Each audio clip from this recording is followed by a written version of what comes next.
कुछ कांग्रेसियों ने ललिता जी का काम किया। आपने ये भी कहा था कि अगर बब्बू राजा को टिकट मिले या आलोक चतुर्वेदी जी को, जिसको भी टिकट मिलेगी बब्बू राजा या आलोक चतुर्वेदी उनका काम करेंगे, फिर जैसा कमलनाथ कहेंगे वैसा काम करेंगे। पिछले एक इंटरव्यू में कहा था आप। बिल्कुल सही कह रहे हो आप, और मैं बिल्कुल तैयार था। वो कमलनाथ जी जो कहेंगे वो मैं करूंगा। कमलनाथ जी ने मेरे तरफ तो देखा ही नहीं, कहते चलो चलो चलो चलो। कमलनाथ जी के पास तो हेलीकॉप्टर है, हवाई जहाज हैं, बड़ी बड़ी चीजें हैं। गोविंद सिंह जी हैं लहर वाले, आपका सर्वे बहुत अच्छा आया है। मुन्ना राजा का भी सर्वे बहुत अच्छा आया है, मगर बागेश्वर धाम कथा कर गए हैं यहाँ पे, तो अब आप लोगों को टिकट नहीं मिलेगा। जो हम लोगों की उम्मीदें थी उन उम्मीदों में पानी फेर दिया। चाहे मेरा जो हाथी है पंजा और कमल से बहुत भारी है और देखने भी भारी दिख रहा है, और हमारे साथी लोग बाग उसे और भारी कर देंगे, और निश्चित ही दोनों से आगे निकल के जाएगा मेरा हाथी। नमस्कार, मैं हूं मनोज सोनी। आप देख रहे हैं हमारा खास कार्यक्रम सत्ता के संग्राम का माहौल क्या है। आज हमारे साथ पूर्व मंडी अध्यक्ष भाजपा और कांग्रेस के वरिष्ठ नेता थे। आज उन्होंने बीएसपी का दामन थाम लिया है, कांग्रेस से बगावत कर दी है, और वह राजनीति हमेशा दिल से करते हैं, दिमाग से नहीं। ऐसे ही नेता बब्बू राजा हमारे साथ मौजूद है। भाई साहब, क्यों कांग्रेस का दामन छोड़ना पड़ा आपको और बीएसपी का दामन थामना पड़ा? ये क्या है कि मजबूरी काम करा देती है। मैं शुरू से एक सच्चा सिपाही कांग्रेस का रहा हूँ, आदरणीय मुन्ना राजा साहब का चेला रहा हूँ, वो मेरे गुरु रहे हैं। बहुत पहले से मैं उन्हीं का काम करते आया हूँ। एक बार बीच में सतव्रत चतुर्वेदी जी भी सांसद जी का चुनाव लड़े आदरणीय, मैंने उनका बहुत काम किया। उसके चलते चलते जो भी चुनाव लड़ते थे मैं कांग्रेस के साथ रहा करता था। जब मेरा समय आया टिकट मिलने का, तो मुझे टिकट ना देके संतोष भाई को टिकट दे दी थी। संतोष भाई जो न टिकट मांग रहा था, न चुनाव लड़ना चाह रहा था, जिसे टिकट उन्हें देना चाहिए थी उन्हें टिकट न देके संतोष भाई को चुनाव लड़ाया। और संतोष भाई को चुनाव लड़ाया, और कुछ कांग्रेसियों ने जिन्होंने लड़ाया है उन्हीं ने संतोष भाई का विरोध किया, और संतोष भाई को ऐसी स्थिति पे लाके फेंक दिया, तीसरे नंबर पे पहुंच गए वो। अगर उनके साथ लगे रहते तो ये स्थिति नहीं रहती। और कुछ कांग्रेसियों ने, आप लोग समझ रहे होंगे, कुछ कांग्रेसियों ने ललिता जी का काम किया, कांग्रेस का विरोध किया। कांग्रेस में रहने के बाद भी ऐसा नहीं करना चाहिए। ऐसे लोगों के ही कारण आज मैं पार्टी छोड़कर 2008 में बीएसपी से लड़ा था, और वही लोग फिर आज हैं कि उन लोगों के कारण पार्टी छोड़कर मैं आज फिर बीएसपी में शामिल हुआ हूं। मगर बीएसपी में आज बिल्कुल सच्चे मन से शामिल हुआ हूं। अब दोबारा ये पार्टी नहीं छोड़ूंगा। चुनाव में लड़ूं या न लड़ूं इस पार्टी से, हरदम जो भी चुनाव लड़ेगा मैं उसका साथ दूंगा। क्या कारण है कि आपको बीएसपी का दामन थामना पड़ा, और आगे आने वाले चुनाव में बब्बू राजा का हाथी कितना मजबूत साबित होगा भाजपा कांग्रेस के लिए?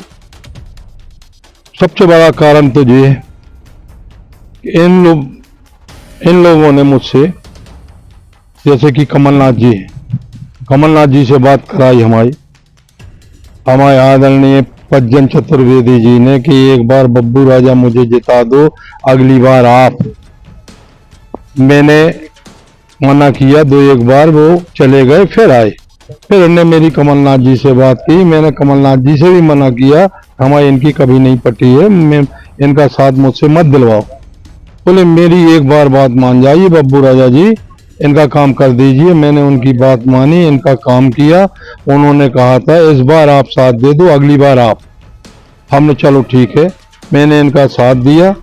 मेरे भाई बहनों ने मिलजुल कर, सभी दोस्त यारों ने इन्हें चुनाव जिताया। उसके बाद इन्होंने 1 महीने तक बहुत अच्छे से मेरे साथ रहे।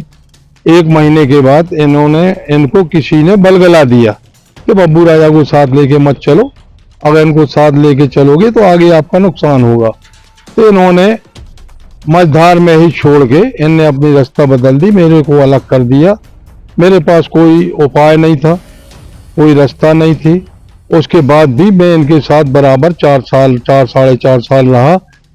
इन्होंने मुझे वादा भी किया था कि बब्बू राजा एक बार फिर से जिता दो। मैंने फिर से उनसे कहा चलो एक बार फिर जिताने के लिए मैं तैयार हूँ, मगर इस बार मुझे चुनाव लड़ना है, आप बिजावर से मेरी मदद कर दो।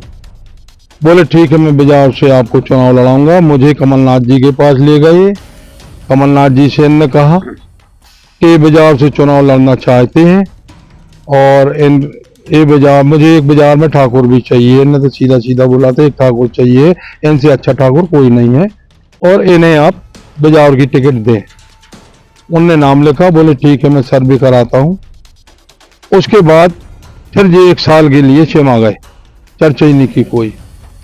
फिर जब मैंने इनसे कहा कि मैं छतरपुर से चुनाव लड़ूंगा अगर टिकट नहीं मिलेगी, तो ये फिर हमें ले गए। फिर दिग्विजय सिंह राजा से मिलाया, सबसे मिलाया इनने। फिर हमने इनसे कहा चलो भाई एक काम करो, आप बड़े व्यापारी सब हैं, छोटे व्यापारी वगैरह बहुत हैं अपने ईसानगर क्षेत्र में, बिजावर क्षेत्र में, चटई क्षेत्र में, आप एक बार हमें घुमा ला, इसके बाद आप छतरपुर से लड़ो, मैं आपके लिए तैयार हूं, मैं आपके साथ रहूंगा और बाकी मैं बिजावर से चुनाव लड़ लूंगा। तो शायद इनके बहुत अच्छे प्रेम जगदीश शुक्ला जी से हैं, बबलू शुक्ला जी से हैं, जिस कारण से जी मेरे साथ नहीं गए। ये मेरे साथ नहीं गए और मुझे मन में धीरे धीरे ठेस लगती ही चली गई और लास्ट में इनने मेरी चर्चा ही बंद कर दी बिजावर से। आपने ये भी कहा था कि अगर बब्बू राजा को टिकट मिले या आलोक चतुर्वेदी जी को, जिसको भी टिकट मिलेगी बब्बू राजा या आलोक चतुर्वेदी उनका काम करेंगे, फिर जैसा कमलनाथ कहेंगे वैसा काम करेंगे। पिछले एक इंटरव्यू में कहा था आपने। बिल्कुल सही कह रहे हो आप, और मैं बिल्कुल तैयार था उस बात पे। जैसे मैंने कहा था टिकट चाहे जिसको मिले, एक गरीब आदमी को भी मिले तो मैं काम करूंगा और कमलनाथ जी जो कहेंगे वो मैं करूंगा। मैं कमलनाथ जी के पास गया, कमलनाथ जी ने मेरे तरफ तो देखा ही नहीं। मैं कमलनाथ जी को मैंने अपना बायोडाटा दिया, उनसे कहा कि आपके कहने पर मैंने पज्जन जी का काम किया था, इस बार आप मुझे टिकट दे दें।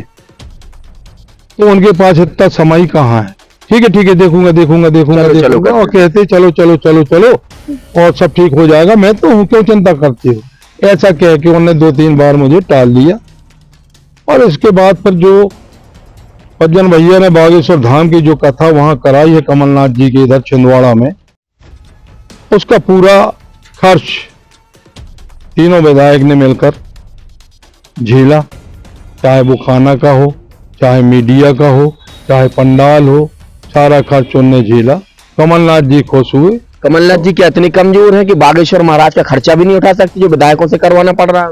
अब जी कमलनाथ जी की सोच है, कमलनाथ जी के पास तो हेलीकॉप्टर है, हवाई जहाज हैं, बड़ी बड़ी चीजें हैं, मगर ऐसा जी लोग विधायक खुद अपने मुंह से कहते हैं कि सारा हम लोगों ने मैनेज किया है। तो हमारे दिमाग में तो यही है कि भाई इतना बड़ा 2-3-4 करोड़ 5 करोड़ का खर्च इन्होंने मैनेज किया है, तो इस वजह से कमलनाथ जी का दिमाग घूम गया है कि भाई सिटिंग विधायकों की तो टिकट काटना ही नहीं है, खर्चा उठाते हैं ये। बल्कि कुछ मंत्रियों ने उनसे कहा कि आपने कहा था कि सर्वे के हिसाब से टिकट दी जाएगी, यही चला सर्वे के हिसाब से टिकट। उनने सर्वे तो एक कोने में रख दिया, सिटिंग विधायक की टिकट काटना ही नहीं है। क्योंकि मुझे बताया गोविंद सिंह जी हैं लहर वाले, आपका सर्वे बहुत अच्छा आया है, मुन्ना राजा का भी सर्वे बहुत अच्छा आया है, मगर बागेश्वर धाम कथा कर गए हैं यहाँ पे, तो अब आप लोगों को टिकट नहीं मिलेगा। मतलब व्यथा पैदा कर दी, कथा में व्यथा पैदा कर दी। हाँ, कथा में व्यथा पैदा कर दी कि वो पूरा फेल ही कर गए कथा में तो, और जो हम लोगों की उम्मीदें थी उन उम्मीदों में पानी फेर दिया। आपका हाथी किसको ज्यादा कुचलेगा इस बार, कांग्रेस को या भाजपा पे, किस पे भारी पड़ेगा? मेरे को तो लगता है मेरा जो हाथी है पंजा और कमल से बहुत भारी है और देखने भी भारी दिख रहा है, और हमारे साथी लोग बाग उसे और भारी कर देंगे और निश्चित ही दोनों से आगे निकल के जाएगा मेरा हाथी। 2 बार का चुनाव आप हार चुके हैं, एक बार हाथी से लड़े थे, एक बार निर्दलीय, इस बार फिर आप हाथी की सवारी कर रहे हैं, तो इस बार क्या लग रहा है? मैं आप लोगों को भी मालूम है कि मैं पहली बार जो हाथी से चुनाव लड़ा था बीएसपी से, चुनाव हारा नहीं था, पूरा शहर जानता है। 6 बजे तक जीता बताते रहे, 3 राउंड में मेरी गिनती बंद कर दी थी। 3 राउंड के बाद 4 बजे मेरी गिनती चालू की, जब पूरी भाजपा की सरकार बन चुकी थी, रात के 8 बजे तक मेरी गिनती चली। लास्ट में हरा दिया गया एक देशराज यादव था यहाँ पे, जो जिला पंचायत का सदस्य था, जिला पंचायत, वो बैठा था वहां पे। तो एक पेटी आई, सील टूटी हुई। उसने बहस की, बोले इसकी मशीन की सील टूटी है। वहां से 4 बंदूकधारी काली पट्टी वाले पहुंचे, बोले साले सील गाड़ी बना दूंगा अगर ज्यादा नेतागिरी की तो। ऐसे मार मार क्षति करके चुनाव मुझे हराया है। वो तो स्वर्गवास हो गया उसका, नहीं तो वो बताता कि मेरे साथ ये घटना घटी थी। बब्बू राजा का मुकाबला किससे होगा इस बार, आलोक चतुर्वेदी से या ललिता यादव जी से? मुझे तो नहीं लगता इन दोनों से मेरा मुकाबला हो। फिर किससे मुकाबला होगा? मैं सिंगल चुनाव जीत के आऊंगा। वैसे टक्कर मेरी होगी तो भाजपा से होगी, और आलोक चतुर्वेदी जी तो देखना समय आने पे, तो तीसरे नंबर पे मिलेंगे आपको। 2008 में तीसरे नंबर पे कांग्रेस थी, और 2023 में तीसरे नंबर पे कांग्रेस देखेगी आपको। क्या समीकरण रहेंगे इस बार, आपके मुद्दे क्या रहेंगे? हमारे मुद्दे बहुत अच्छे मुद्दे लेकर चलेंगे। जैसे अभी देख रहे हैं अपन लोग, बेरोजगार आदमी घूम रहे हैं, इन्हें रोजगार नहीं मिल रहा है। रोजगार के विषय में मैं बहुत काम करूंगा। आप स्कूलों को देखो, स्कूलों की स्थिति इतनी खराब है कि सरकारी स्कूलों से नाम कटा कटा के प्राइवेट स्कूलों में जा रहे हैं। यदि मैं जीत के आता हूं तो जैसे यातायात की है, देख रहे हैं आप, आए दिन एक्सीडेंट हो रहे हैं, सब परेशान हो रहे हैं। इन्हें कोई रिंग रोड बनवाने के लिए तैयार नहीं है। अभी अपन पहुंच के दम से मेहनत करेंगे, जल्दी से जल्दी बाईपास निकल जाए, रिंग रोडें बन जाएं, यातायात की परेशानियां दूर हो जाएं, और जो बच्चे सरकारी स्कूलों से नाम कटवा के प्राइवेट में जा रहे हैं, वो स्थिति लागू कर देंगे हम आप सब लोग मिलजुल कर, कि प्राइवेट स्कूलों से बच्चे नाम कटवा के सरकारी स्कूलों में नाम लिखवाएंगे। मैं इतनी मेहनत करूंगा आप सभी लोगों के साथ मिलकर कि ये मुद्दे जो लेके जाऊंगा, मैं सारे मुद्दों पे खरा उतरूंगा और सब लोग पसंद करेंगे। मुझे विश्वास है। बहुत से लोग तो ऐसे थे कि जो नोड़ा दबाने वाले थे। मैं एक आपके शहर में, देहात क्षेत्र में, सब जगह में एक विकल्प बन के आया हूँ कि भैया अगर वो पसंद नहीं है तो छोटे भैया को ध्यान कर लेना, वो पसंद नहीं है तो छोटा भैया उनके लिए भी खड़ा है, चाहे वो भाजपा के हों चाहे कांग्रेस के हों। मेरा सभी लोगों से हाथ जोड़कर निवेदन है, मेरा साथ दें। रात दिन मैं उनके लिए हर कामों के लिए खरा उतरूंगा, और इतना तो विश्वास होना चाहिए मेरे ऊपर, क्योंकि बहुत सालों से आप मुझे देख रहे हो, और जब भी कोई मेरे पास आता है तो खाली हाथ नहीं जाता है। जो मेरे से बनता है मैं करता हूँ और करता रहूंगा। तो ये कांग्रेस के पूर्व मंडी अध्यक्ष थे, जो कांग्रेस के गद्दावर नेता थे, लेकिन उन्होंने कांग्रेस से बगावत करके बीएसपी का दामन थाम लिया है। वाले चुनाव में जो मुकाबला होगा वो काफी रोचक होगा। मनोज सोनी के साथ रोहित गुप्ता, न्यूज़ साधना न्यूज़। सफल और सुरक्षित भविष्य के लिए आज ही संपर्क करें कृष्णा यूनिवर्सिटी, सागर रोड, छतरपुर।